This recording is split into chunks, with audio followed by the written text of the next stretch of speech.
I remember what Oprah asked me when we first talked. And I challenge you, Taylor, to ask yourself this and anyone listening. She said, and she said it much more elegant than I, because I'm not as elegant as Oprah. But she said, she said, Emmanuel, what is your intention? She said, what is your intention? Your intention, it will drive you. Your intention will dictate your direction. What is your intention? Welcome to Thriving in the Wild. I'm Taylor Stern. I'm sharing what happens when you step into your vulnerability, face the hard things, celebrate your journey, and giving you your weekly reminder that no one has it all figured out. It's time to thrive. Let's go.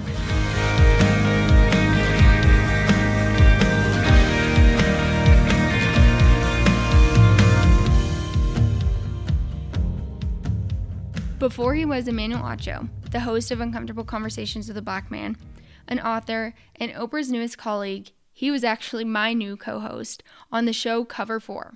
We go back 5 years ago when he was just finishing his NFL career and hired on with the Dallas Cowboys as a budding media personality. Emmanuel is one of those people where when you meet them, you know success is part of their destiny.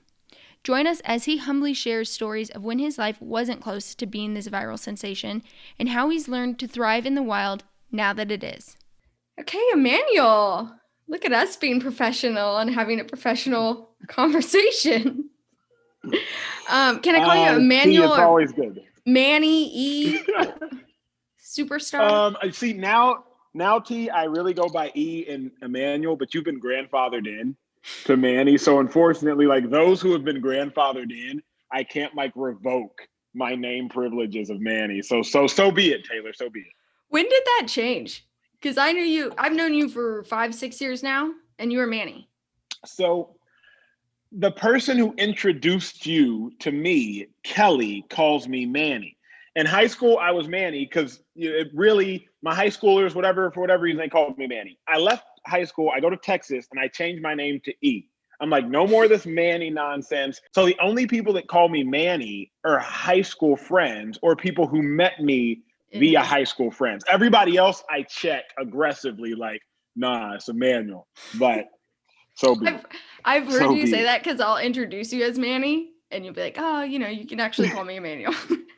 But Emmanuel, it is funny that time has passed knowing you. It seems like just yesterday we were doing a show together, and now, you've replaced me for Oprah, which is totally cool. I definitely understand that. I'm for you on that one. But let's go back to when Emmanuel was a little boy. Were these your goals and dreams, or what were you thinking you wanted to do with your life? That's a good question, T. I always gravitated towards what I was good at. So again, I went through this super fancy, snobby college preparatory school. You're supposed to go to Harvard, Yale, be a National Merit Scholar. But I looked up and I was 6'2", 240 pounds. So I was like, okay, I guess I'll play football. While I'm in the NFL, I'm like, okay, what the heck am I going to do next? People had said I was pretty good at communicating. And so I was like, okay, I guess I'll talk. It's funny, Taylor. It's not as though I ever thought one day I want to host my own show. One day I want to write a book. No, I was just like, let's just go with what you're skilled at doing. And kind of this is where it's landed me. Yeah, and you're right. I mean, football was an obvious for the reasons, because you'd probably played football most of your life, correct? Yeah, from 8 to 25. 8 to 25. And so then that brings me to the next point, because we started working together and it was the first year that you weren't doing football. And we would talk little here and there about like how your identity was shifting, because I think you understand that when I say that, it's not like you didn't know who you were, but you were having to redefine who you were. Would you agree? Absolutely. I think that most athletes, every athlete, not most, let me be transparent, you face an identity crisis.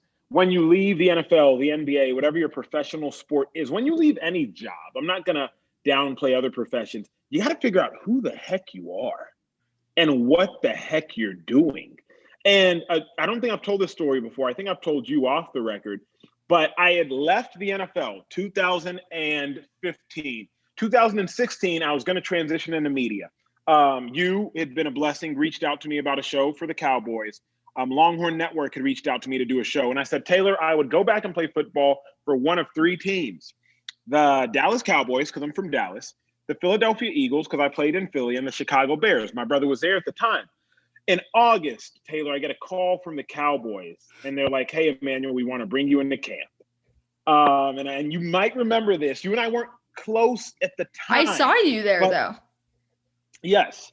And so I go to Oxnard, and I walk into the cafeteria, and I remember seeing, Taylor, this freaking big white board. And I see 5:50 a.m. wake up, 6 a.m. breakfast, 6:15 meetings. And I looked at that board and I was like, nah, I don't want this. So now, true story. I put on my cleats because I'm about to go through these drills, do these linebacker drills with two other guys working out. And I see a Cowboys legend. I won't call him by name, but I see a Cowboys legend kind of hobbling by. And everybody's acknowledging him like, hey, good to see you, good to see you. And I looked and I said, you know what? I don't want that for my life. I was like, it's cool that people still acknowledge this man as the legend he was on the field. But this man is no older than my dad, because his son is quite literally the same exact age as me. And I said, I don't want this for my life. I was nervous. I texted my agent, Taylor. I said, I don't want them to sign me. Thankfully, people might think I'm being like facetious. Thankfully, the Cowboys didn't sign me. A week later, I'm in Washington, D.C. at 11:55 p.m. I got a text from the Buffalo Bills. I still have this text message saved on my phone to this day. I got a text message from the Buffalo Bills, 2016, August. Hey, Emmanuel, it's so-and-so from Buffalo. Want to bring you in for a workout. I ignore the message. He texts me back 15 minutes later. Hey, Emmanuel, need your date of birth, social security. We want to bring you in tomorrow for a workout. I ignored the message, and at that point in time, while eating a quesadilla at dinner in Washington, I decided I was done. Wow. So after that, did you ever get any other? I know you got workout calls. Like, people were still hitting you up. My agent, at that point, after the Bills, I called my agent, and I said, hey, I'm not going to respond to this. I was like, I'm done. Because the Cowboys were the only other team I was going to go to outside the Eagles and the Bears. And Taylor, when everybody talks a big game, right? Oh, man, I'm done with the NFL. I'm done. Yeah, until you get that call, till your phone rings. Then it's like, okay, maybe I'm not done. But Taylor, when I was in Oxnard, California, and I woke up and I looked at that big white board and I saw all the different wake up times. And then I put on my cleats and I went out to the field. And in my heart of hearts, I was like, I don't want to do this. I realized, no, like, I'm done. It's kind of like, T, when you're in a relationship with somebody and you're kind of convincing yourself to stay in it for whatever reason. Either you just like the guy a little bit, you like the girl a little bit, maybe you have a desire to be married, you're scared of singleness, but then you go out with them that one more time or her that one more time and you're like, no, like, I'm done.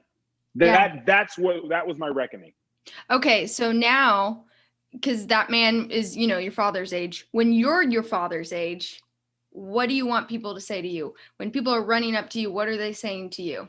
I would hope that they're saying you inspired me to change the world around me. I was eating lunch today, Mexican food. I don't know what's up with me and Mexican food. And a guy came up to me. I was eating lunch with a friend. And he just said, thank you. I love your show. And the funny thing is, Taylor, I no longer ask people what show. Yeah, you know. Right? I assume, but the best messages, Taylor, are, oh my God, I love this episode. Or, oh my God, the best messages, Taylor, are, hey man, you inspired me to talk to my friend group about X. You inspired me to talk to my small group about Y. Hey, because of your conversations, I got a DM today, and I got plenty of DMs, but this one stood out. Your conversation inspired me at my company, Geico, to have conversations around racial justice. So I just wanted to say thanks. Like, Taylor, that's what I want. Like, my desire is to inspire. I came up with this quote one time, and I've never really put it out there. But it was like, my desire is to inspire those to go higher, past the required. So those they admire can also admire whom they've inspired before they expire. Simply saying, my desire is to inspire people to achieve beyond their wildest expectations, so that one day I can also admire them because they started off admiring me before I have to leave this earth. It's like, iron sharpens iron, but you have to be that iron first. That's such an interesting evolution to hear from you, because, when I first met you and we were talking about it and I was asking you about goals, I think you had a vision of what that was, being a communicator. But, now we just witnessed it. You're a poet too. You're a poet. You're a, show host. You're a former football player, but you're still an athlete. I would consider that, because you do love to post always workout an videos athlete that we love, that we're here for. But very soon to be author, and I'm so excited for you because it's going to come out on your 30th birthday, which is just so special to see how all of that is accumulated in this decade of your 20s. So now, I want to tell this story because I've never told anyone this.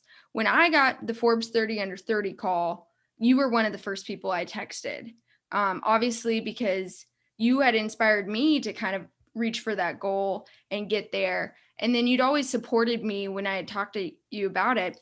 So when I got it, you said, hey, Tay, like, don't let this be your ceiling. Like, don't let this be the greatest thing that happened to you. So, and that it challenged me. I've thought about it, almost every day since. And while that challenged me, it's a little bit intimidating at times. Yeah. But I know that doesn't intimidate you. So what does this next decade look like for you? Well, let's park there for a second, because remember what else I said during that conversation. I said, prove them right. Yeah. I said, prove them right, because I know just like I did, you had a little bit of intimidation around like, hey, I'm on a super legit list with the likes of like Kylie Jenner, LeBron James, the Issa Raes of the world. Like, you and I were on an elite list. I think it's harder to make the Forbes 30 under 30 list than it is to get into Harvard. For those listening, like, it's harder to make that list. You ended up getting into our version of Harvard. Like, and I said to you, I said, man, just prove them right. And I think it's funny now because I'm still 29, and everything that I've accomplished now, I'm like, I proved them right. Yeah. And as I look at you and everything you're doing, and you're just a few years younger than I, but like the growth trajectory that you're on, I think back to that conversation of like, proved them right.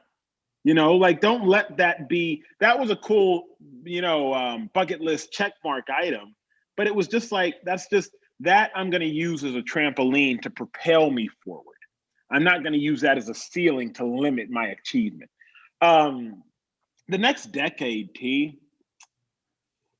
it's going to start with a bang. It is. And that's why I would be lying if I told you like I knew what was coming. I never thought I'd be an author. I always wanted to host my own show, but I never thought it'd be like serious conversations. I'm trying to host like an unscripted reality show based upon love. Like, I'm a freaking lover boy. Like, I'm not out here trying to have like real dialogue about real meaningful things. I didn't think I was, Taylor, people don't realize this. I had already submitted I'll call it a book review. That's not the actual name. Proposal? But I had submitted yes, there we go. I had already submitted a 35-page book proposal to my book agents about a whole nother concept in March. Like, I was working on, hey, potentially writing a book in 2 years on a concept based on psychology in your mind and this and that. And now all of a sudden Oprah calls me and is like, hey, I love your conversations. We should turn this into a book. And you're like, exactly. Yeah. So the next decade, man, I don't know. I do know I just want to continue to be used as a vessel to change the world. I did a show with Carissa Thompson. It just now, or it came out in October. I'm not sure when those who are listening to this will listen, but it came out in October of this year. And I said, Carissa, I just want to continue to be used as a vessel to make change. Don't know what the heck that looks like. And in all honesty, like, I'm playing with house money. Like, I'm not supposed to be here. I wasn't trying to I wasn't trying to get my notoriety based off this. Yeah. So I'm playing with house money right now, Taylor. Let me say it like this. because so many listeners will understand the story. Everybody remembers the Philly special. Super Bowl, Eagles win, they beat the Patriots. You would Trey bring Burton, this one up. of my You would bring this. Trey Burton, he's one of my closest friends, and Trey Burton was the tight end who throws the ball to Nick Foles for the touchdown. And I said, Trey, I texted him. I said, hey, bro, how in God's name did you have the poise to throw that pass to Nick Foles? And he texted me back, and all he said, I literally texted him after the game, and all he said was, bro, I was playing with house money. And I said, what the hell do you mean? And he was like, I had nothing to lose, right? Like I constantly think about that, Taylor. I'm like, that's one of the most famous plays in one of the biggest games in one of the biggest sports in our world. And he said, I was playing with house money. And that's how I feel, Taylor, about my life in this moment. It's like, I'm playing with house money. I love that. I really do love that, because you're right. Like, you know, you didn't do it with the intention to get as much views or the notoriety as you said. I think you genuinely did it because you felt truly called, and you knew that God was whispering to you to have this conversation. And it is funny because I would never in a million years have thought this. I would have been like, oh, yep, Emmanuel's on The Bachelor. Makes sense. I've seen that coming. You know this. Remember, I think it was 2018 when you and I were working together. I got asked to go on The Bachelor. You did. I think I told you this. You did. And I was like, or The Bachelorette, rather. And I was like, yeah, nah, it's not really my brand. I was trying to get on The Amazing Race. I told you this. You and I both were like trying to get on whatever show, Shazam or whatever show is called. Oh, yeah, we did like, that. I was definitely trying to pop in other realms, much more trivial. But then like this happened. So it's almost like, Taylor, you never know when your moment is going to be and when God's going to be like, hey, no, now's your time. Okay, love that, because you're so right. It's almost like God's irony of like, okay, you want to go do these shows? Actually, you're going to do your own, and it's going to be this. Because you are such a wonderful and such a supreme speaker. But okay, so you said you don't know when you'll get your moment, but how do you meet that moment? Because again, I know you were not anticipating. I truly know that. So meeting that moment, what does that look like?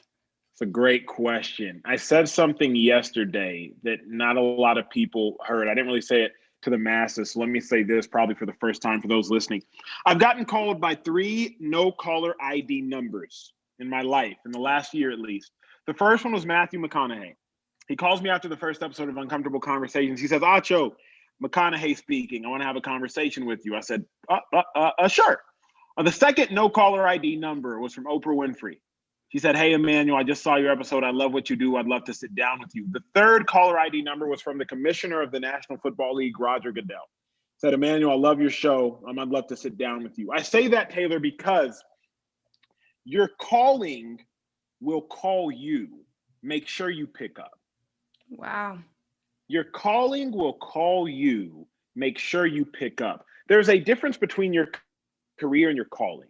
Your career is what you're paid for. Your calling is what you're made for. Sometimes those two things will overlap.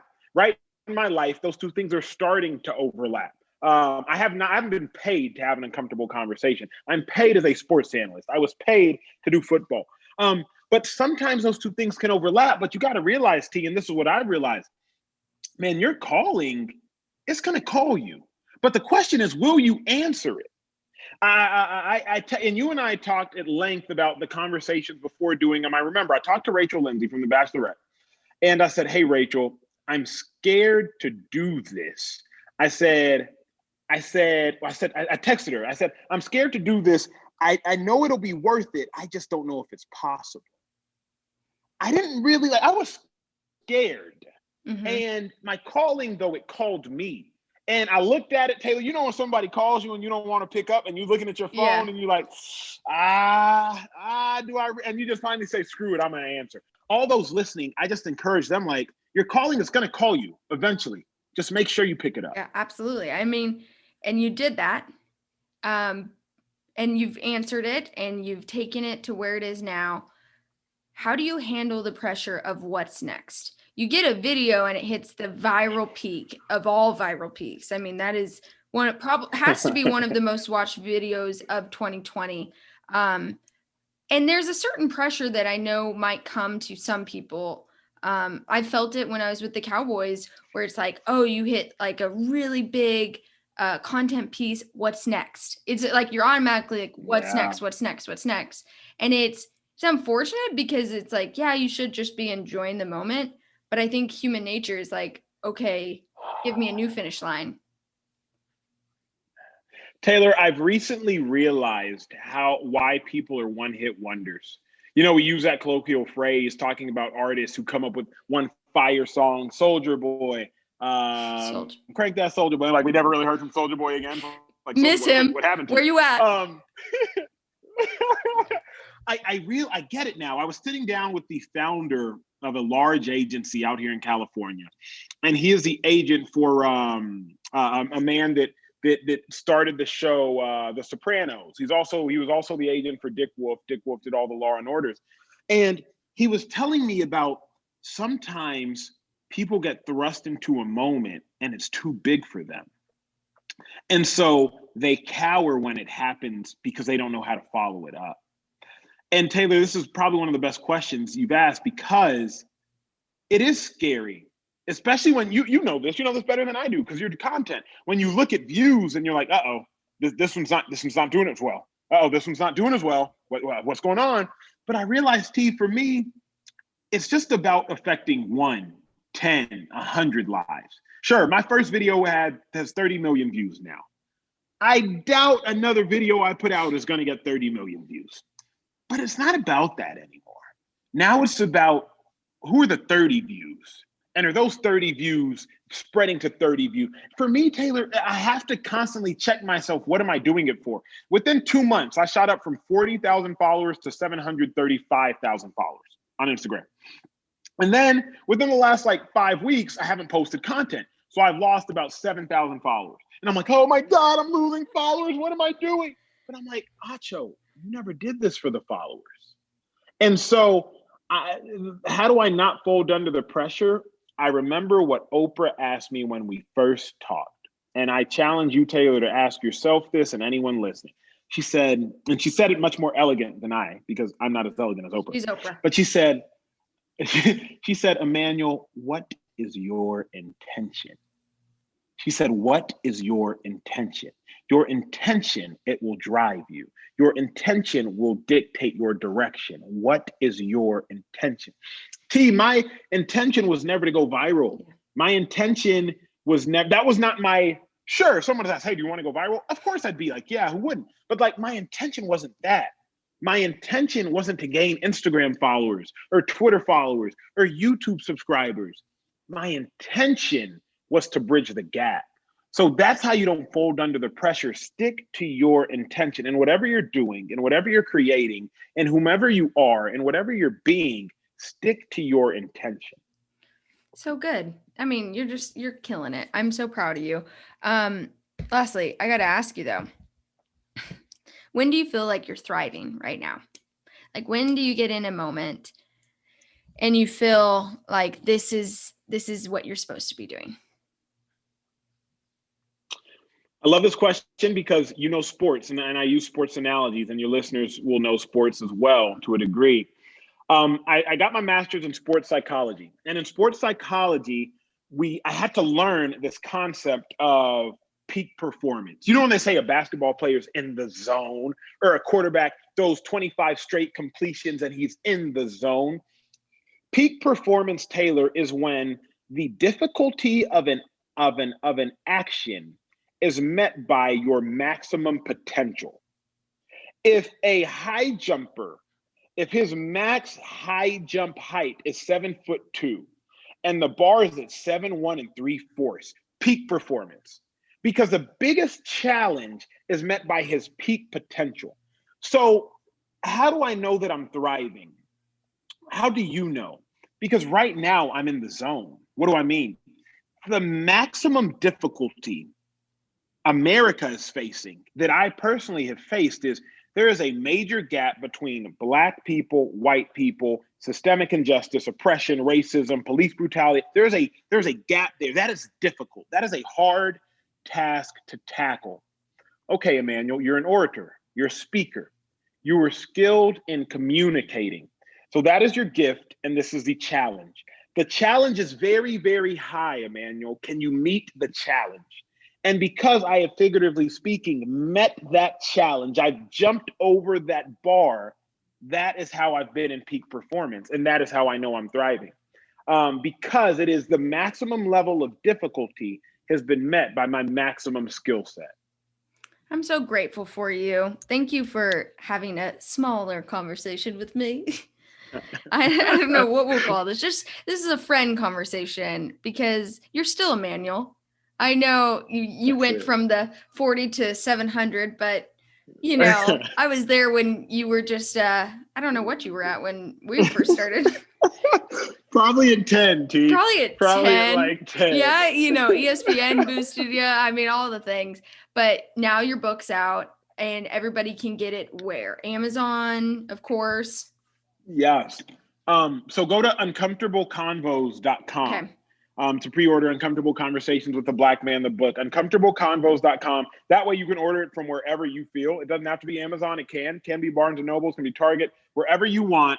Again, it's my conversations, but more, not the ones you've heard already, but different ones. We go deeper. We talk different. The spoken word, Taylor, has sizzle. The written word has substance. And I want to have a substantive conversation with my book. I love it. Well, thank you so much. I appreciate it. My girl, always good to you.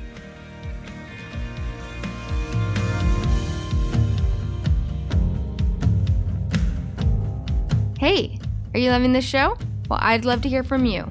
Head on over to your podcast app, scroll down to where it says ratings and reviews, and I'd love to hear your thoughts with a rating and review. Your words might just be what the next person needs to tune in and turn their purpose into passion.